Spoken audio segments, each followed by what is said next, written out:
parle, Rachid, maintenant d'une nouvelle arme, une arme anti-émeute. Exactement, et c'est l'armée américaine qui l'a présentée hier, cette nouvelle arme anti-émeute.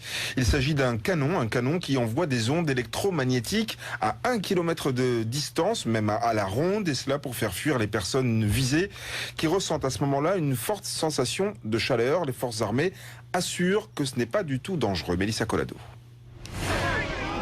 On ne la voit pas, on ne l'entend pas, mais on la ressent. Voilà comment est décrite la nouvelle arme mise au point par les chercheurs de l'armée américaine.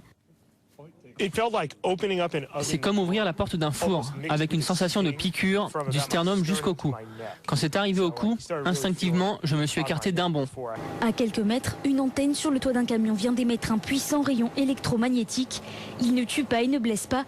Le canon anti-émeute provoque juste une désagréable impression de chaleur intense. Le réflexe, prendre la fuite. Ça peut servir pour empêcher des incursions à l'intérieur d'un périmètre de sécurité ou pour contrôler des mouvements de foule, pour calmer le jeu et disperser des groupes avant que ça ne dégénère. L'arme n'a pas encore été testée sur le terrain, mais elle est déjà précédée d'une mauvaise image. Les rayons électromagnétiques sont utilisés dans les fours pour chauffer la nourriture.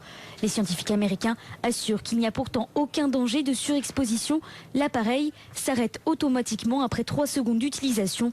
Sur 11 000 tests menés sur des humains, seules 2 brûlures ont été constatées. Mais le Pentagone n'a pour le moment pas décidé de passer commande.